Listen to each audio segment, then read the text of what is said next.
Olá, pessoal, seguidores do canal Ler Ciência. Eu sou a Cláudia de Moura, mestre bióloga, mestre e doutora em biologia molecular, na área de concentração de imunologia e microbiologia. Tudo bom, Lucas? Oi, tudo bom? Tudo bom, pessoal? Eu sou o Lucas Lopes Leon, mestre e doutor em ciências.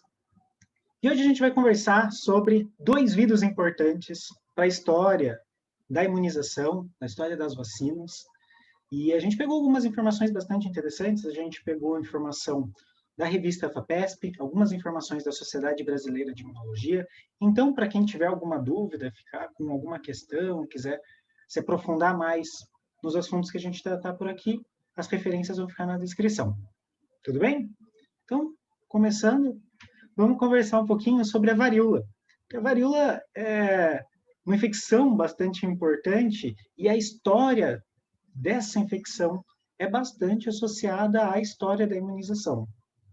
Isso porque foi a primeira vacina a ser desenvolvida. A primeira vacina foi direcionada a essa infecção. E, inclusive, quando a gente vê o nosso histórico, foi a primeira doença a ser erradicada por esforços na vacinação. Isso é muito interessante, a gente vê que funciona. A história da vacina começa ali no século XVIII, quando um médico e pesquisador inglês, Edward Jenner, começou a utilizar a vacina para prevenir, então, os casos de varíola, né? Que é uma doença viral bastante interessante, bastante importante. Ele não foi o único que buscou uma forma de imunização contra essa doença. A gente vai ver por que tem tanto clamor, teve tanto esforço no desenvolvimento de uma vacina contra essa doença, quando a gente falar um pouquinho dos sintomas. Mas em outros momentos da história, a gente já viu outros grupos de pessoas tentando alguma forma de imunização. A gente pode até falar de variolação, que é uma forma de conseguir a imunidade contra essa doença, né? E a gente tem formas diferentes dessa variolação. Uma das mais conhecidas, que a gente mais menciona, é o que acontecia na Ásia, em alguns lugares da China, onde o pessoal ressecava as feridas das pessoas que tiveram contato e acabava inoculando extrato, então, macerado dessas feridas em outras pessoas. Às vezes pelo nariz, então, talvez fosse um processo até um pouco desconfortável, mas o pessoal acabava desenvolvendo alguma imunidade por ter o contato com o material viral. Esse método aí, hoje, assim, ele não é muito bem visto, né? Mas vamos lembrar que naquela época não tinha código de ética médica, né? Todo o procedimento hoje para realizar uma experimentação, né? Envolvendo seres humanos, né? Ah, sim, até o Edward Jenner hoje talvez tivesse algum problema com o comitê de ética. O experimento dele não foi tão ético, né?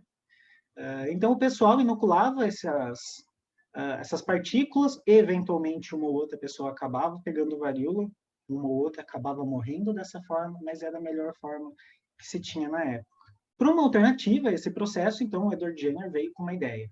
Ele conhecia, então, algumas pessoas que tinham contato com alguns bovinos, alguns trabalhadores que faziam, então, né, a coleta do leite, e existe um vírus bastante parecido com o da varíola de humanos, que é a varíola bovina.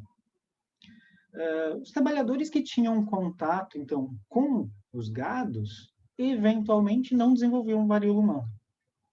E aí começou a questionar, será que tem alguma coisa a ver? Aí a ideia era que, de repente, porque teve contato com a varíola bovina, não se conhecia todas as teorias de infecções, não conheciam partículas virais da maneira que a gente conhece hoje, mas começou a extrapolar, será que tem alguma relação? Aí foi isso que foi testado, né? Pegando, então, um pouco de secreção de algumas pessoas, começou a se desenvolver o que poderia ser uma vacina.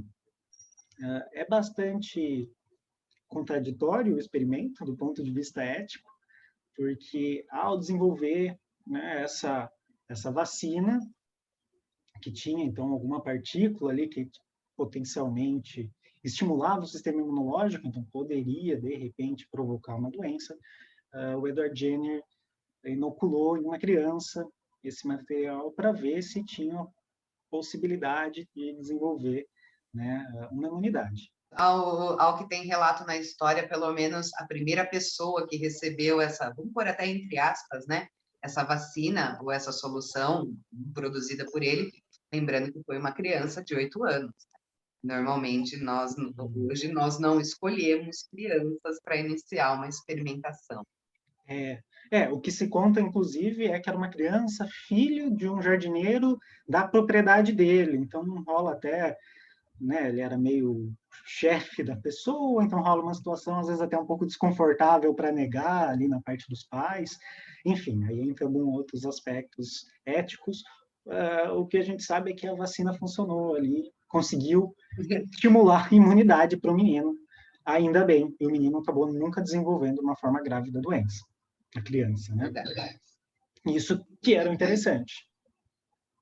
É verdade. E as pessoas, elas não conhecem varíola, né? Graças a Deus, né? A varíola já é considerada erradicada, mas existe uma explicação até plausível para essa atitude dele devido à gravidade da doença, né? Ah, sim. A gente vai até colocar algumas imagens aqui para o pessoal conseguir perceber por que tinha um clamor tão grande no desenvolvimento de uma vacina contra isso. No Brasil, a gente tinha bastante caso também, no século passado, inclusive. Então, assim, é uma doença que tem uma série de sintomas, febre, vômito, como o sintoma mais comum, mas aí começa a aparecer ulcerações na boca, erupções na pele, que fica bastante marcado, inclusive essas depois quando secavam podia ser usada na variolação, né?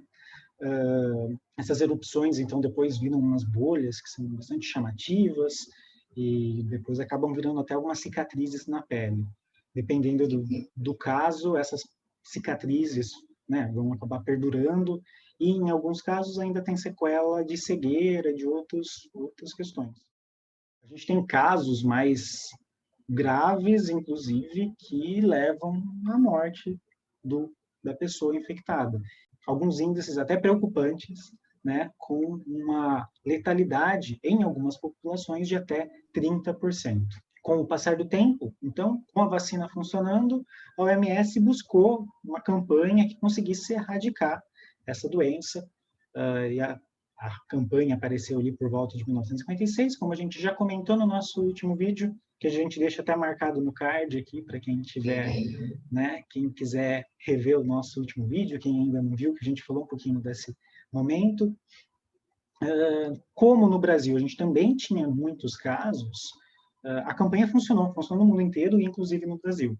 Naquela época, os relatos que a gente tem é que não houve uma resistência muito grande à vacinação, a essa campanha específica.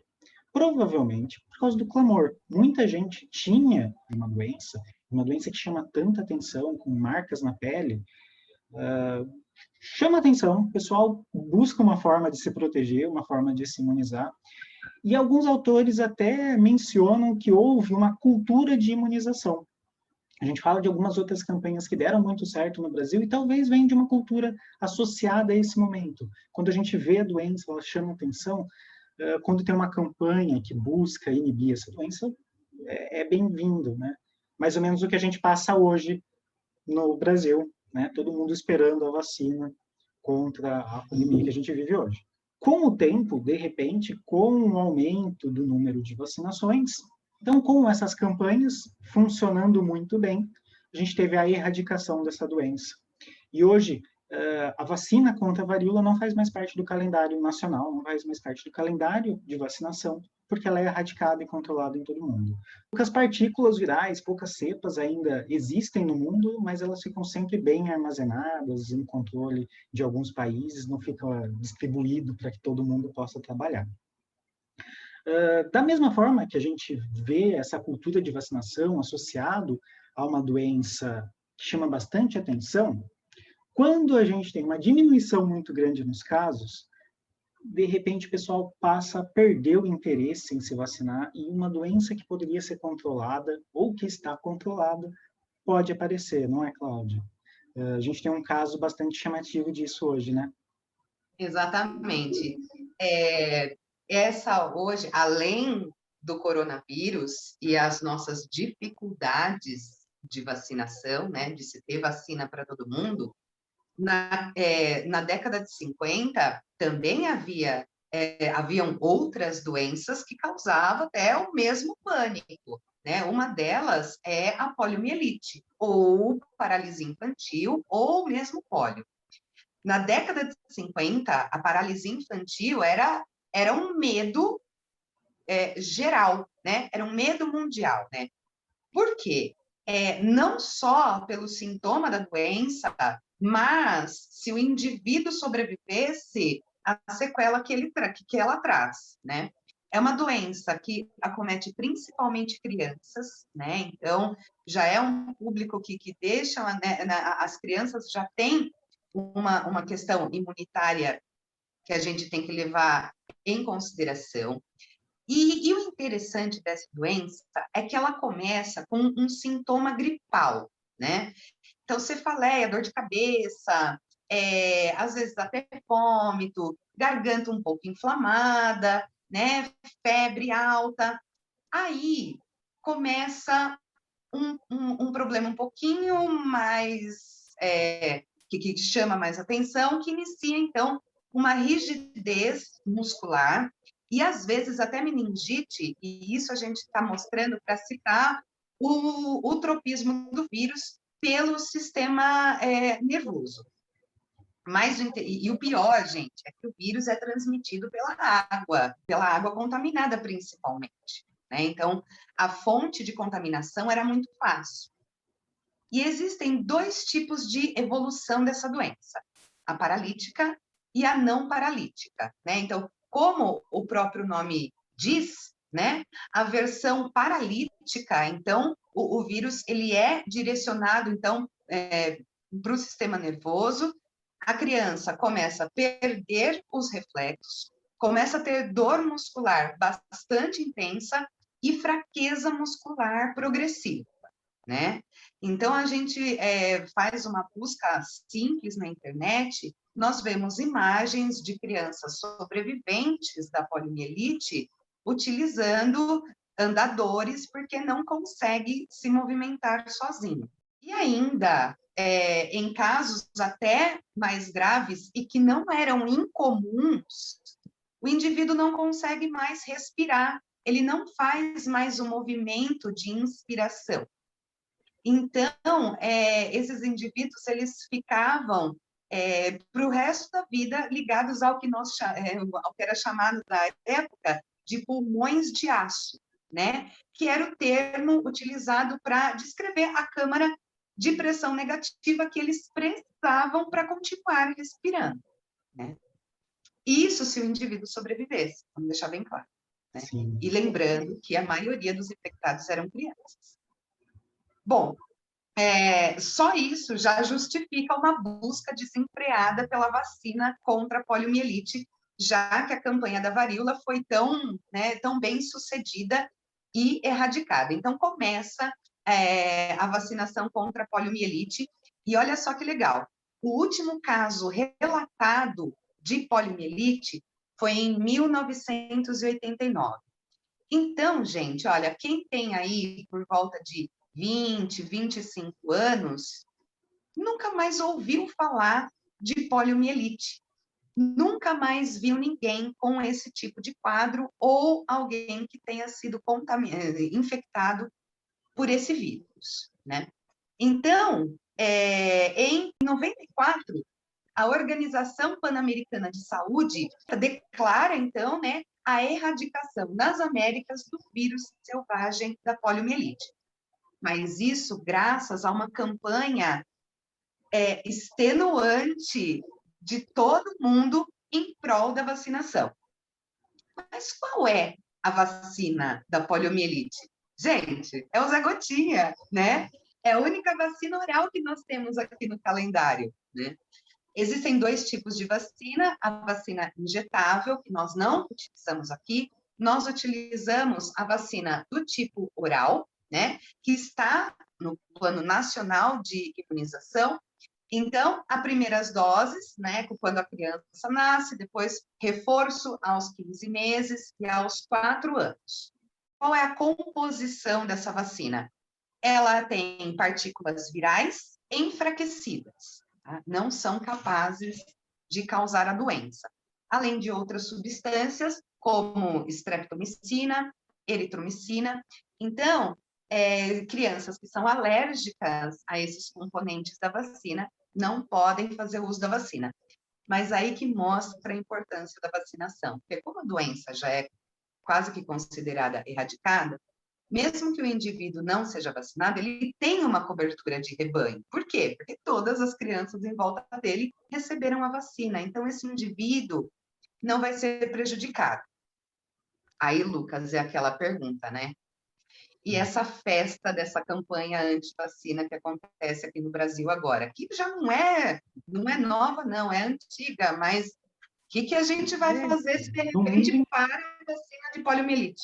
Então, a gente vê essas campanhas no mundo inteiro, agora isso no Brasil também, e inclusive a gente tem alguns dados da redução da cobertura vacinal, né, para polio. Então, a gente tinha um controle muito grande, o pessoal começa a reduzir a vacinação, acaba não levando mais as crianças para tomarem as gotinhas, não vê mais os casos, fala, não existe mais essa doença, não vê mais importância, acaba vindo algumas histórias diferentes, que a gotinha faz mal, enfim. Como não viu a doença, não sabe o que a doença faz de verdade, acaba achando que a vacina é pior.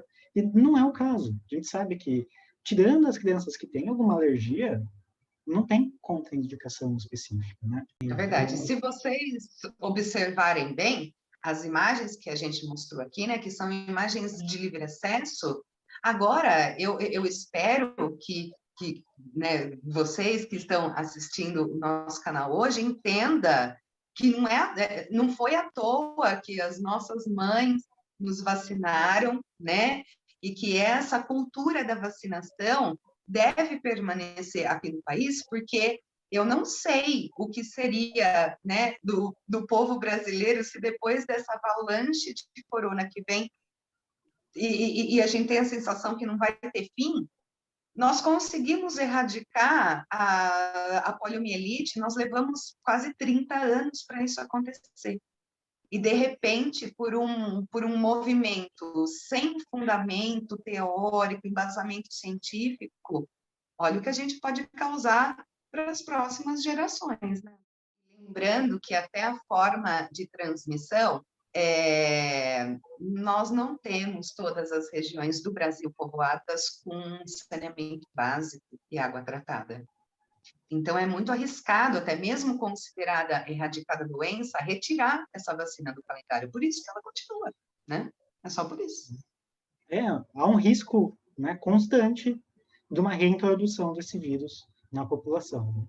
Então, pessoal, ao invés da gente fazer a opção por viver com pulmões de aço, vamos deixar o Zé Gotinha trabalhar, né? Isso aí, isso aí. É isso aí. Então, pessoal, que fique aí o nosso recadinho. O nosso próximo vídeo, nós vamos trazer mais algumas doenças interessantes que o Plano Nacional de Imunização cobre.